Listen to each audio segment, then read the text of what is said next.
Good afternoon, everyone. It's April 30th, 2019. I'm Eric. So, my previously uploaded video was rather harsh, right? That's because we no longer have time for being polite and holding each other's hands and singing Kumbaya and all that bullshit. The day of politeness and trying to get through to people is gone. Most of the people in the United States are too stupid to comprehend what has been done to them. And others, while they may have some slight understanding of what's been done to them, they think some hero is going to come and change everything. You know, a hero like Obama, a hero like Donald Trump, a hero like the rest of them. They are your saviors. That's what you expect with each and every time what happens. Not too far from the 2020 elections, right? And I'm thinking, there's a lot of people that may not want Donald Trump to get elected. I'm thinking maybe he needs a war or some similar event to solidify his next term. I mean, after all, he has backstabbed the gun community.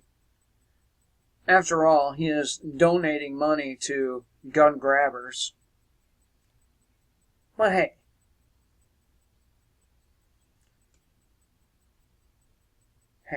as long as you think he's trying to keep the drugs and Mexicans from coming over the, not Mexicans, Hondurans, from coming over the border, among other things. I mean, I'm not saying that the situation at the border is a good thing. It's certainly not. I mean, we do have lots of infested individuals and others with ill intent. But I digress.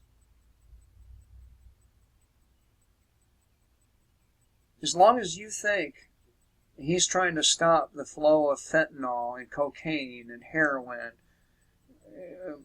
by securing that border, you're going to be blind and stupid, just like the fucking Obama supporters.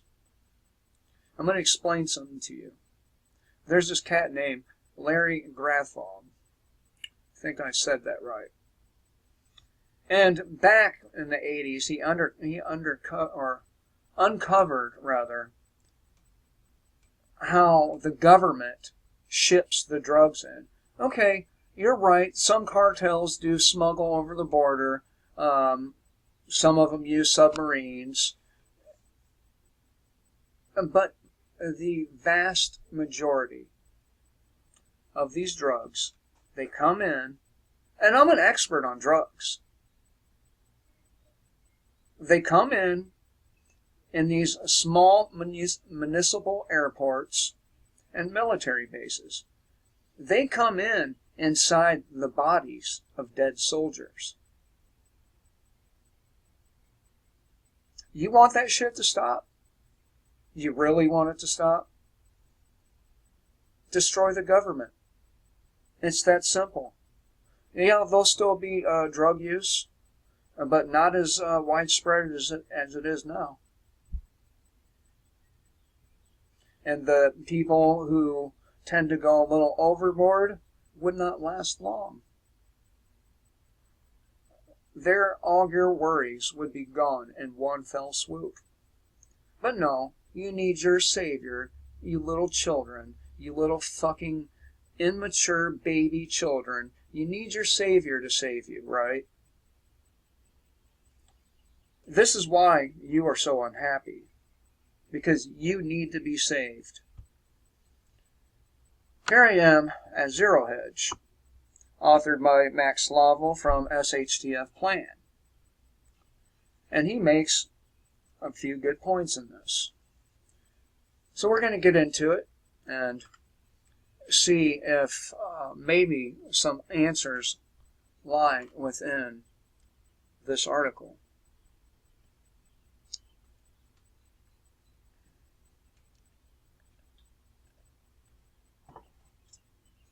All right. And he points out that pretty much across the globe, the standard of living has significantly increased for most people in the last 50 years. For most people. And he is right. He's right. Lots and lots of people have lots and lots of shit. But people have never been more angry or sadder than before. We may have a standard of living around the globe that's never been higher, but discontentment hasn't been higher either. Something like a global French Revolution is probably in order. Only without the fucking Jews getting involved. According to a major analyst of global well-being, the world really is getting more miserable. Human beings worldwide are sadder, angrier, and more fearful than they ever been before. At least in modern times. I mean, I can't imagine the folks back during the plague time were all that fucking happy. Something just isn't right on Earth. And Gallup's annual Global State of Emotions report, all three emotions, sadness, anger, and fear, rose to record levels in 2018 for the second consecutive year.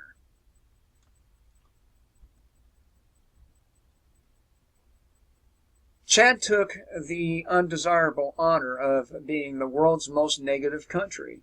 Wrought with war, political crisis, and human rights violations, the country is the world's worst in terms of emotional health, according to, of all places, CNN. Gallup charted humanity's prolonged slump by holding 151,000 interviews in 2018 with adults in more than 140 countries. It has measured emotions annually since 2006. In 2018, about 4 in 10 people said they experienced a lot of worry the day before the interview, while a third said they were stressed, and nearly 3 in 10 said they felt a lot of physical pain. A quarter experienced sadness, and 22% were angry.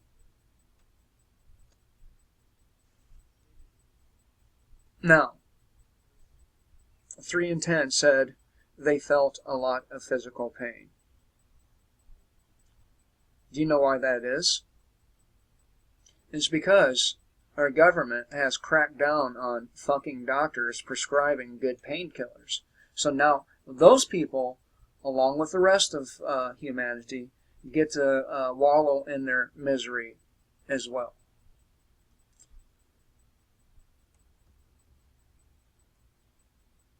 Futurism reported that the researchers who conducted this study found that the number of people who said they'd experienced anger increased by 2 percentage points over the previous year, while both worry and sadness increased by 1 percentage point, which is setting new record highs for all three negative emotions. Research has noted the impact negative feelings can have on a person's physical health. Studies have linked anger to an elevated risk of heart attack and stroke, while chronic worry and sadness can be signs of anxiety disorders and depression, which carry an increased risk of heart disease. If people continue to experience these negative emotions in greater numbers, we could be headed toward a future in which the global population is increasingly unhealthy, And this carries its own troubling side effects.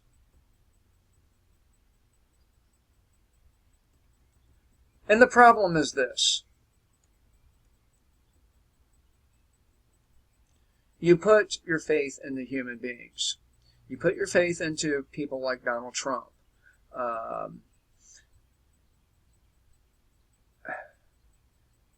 Among others. Among others. Here in the United States is Donald Trump, AOC, these fucking morons. And yes, they are fucking morons. You're not a successful businessman if you are in debt for billions and billions of dollars. You're just not. A successful businessman don't have debt. Especially to the tune of billions of fucking dollars to Jewish bankers. Now, again, I say, if you open your fucking eyes, you will see that this administration, along with every other, but this one is blatantly fucking obvious, is rife with conflict of interest.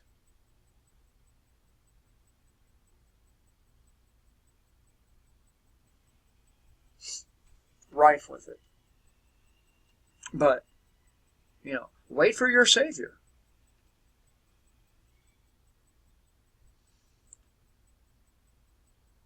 The insanity held in the minds of most people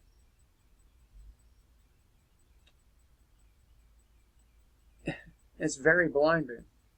I call it insanity because the definition Albert Einstein gave it was, repeating the same thing and expecting different results. Just because the person is different doesn't mean you're not repeating the same thing, because you are. And you are insane in thinking you're going to get different results.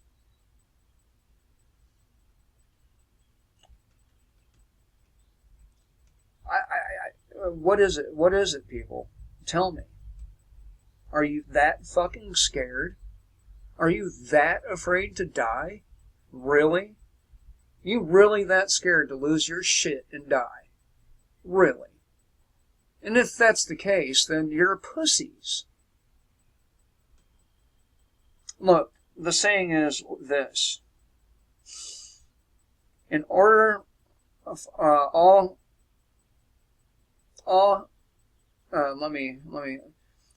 in order for evil to succeed, all good men have to do is nothing, or something like that, right?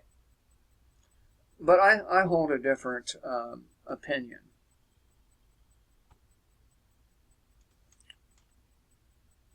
If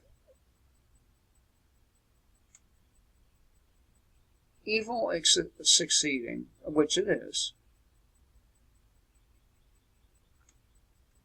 that means good men have done nothing. At least not enough. With that, and by the way, that makes anybody who supported these things as guilty.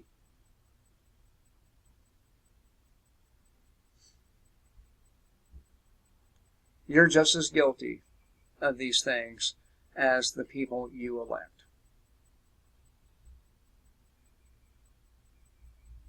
I say you because I don't elect them.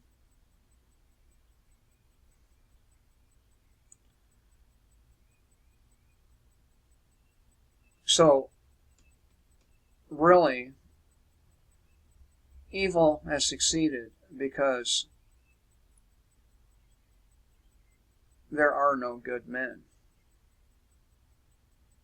If there are good men, they would be putting their bodies, their souls, everything they had into correcting what's wrong and holding accountable those who made it that way. There are no good men. That's why evil is succeeding.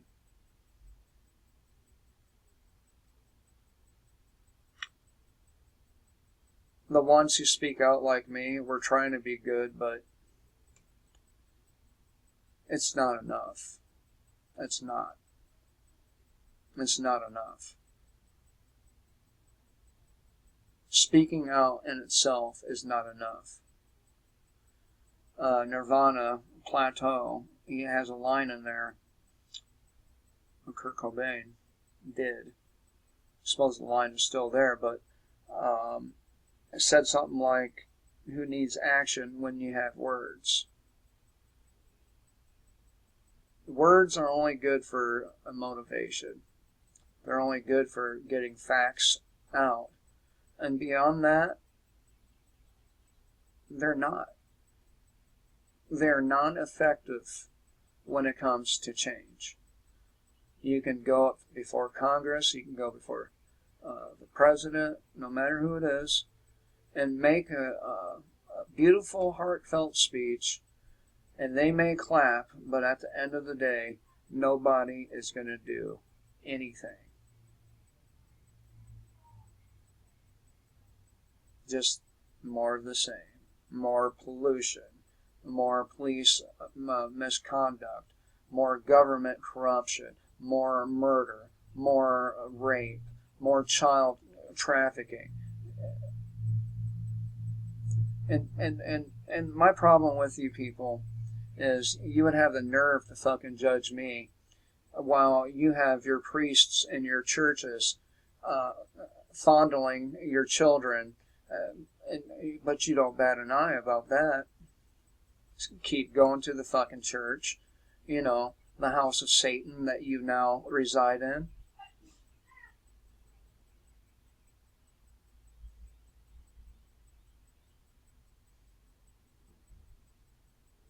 I'm not playing. That's what it is. Jews have the synagogue of Satan, and you, the Zionists, you have the house of Satan. I mean, you guys straight up let these priests fondle your kids. Your children are being sacrificed to the very individual entity that you spend Sundays bad-mouthing. Where's the outrage over the extremely late-term abortions? Who's doing anything about that? Back in the day, motherfuckers did something about shit. Not anymore. Not anymore. Because the people are too weak. I mean, what good is all the training about for if you're too stupid to use it? If you're too stupid to understand who's treading on you, that training doesn't mean anything. You can train and train and train and train, but at the end of the day, the guy who has no training that ends up fucking or the people with no training that ends up taking up resistance is way more effective than any of you faggots out there running around the woods training.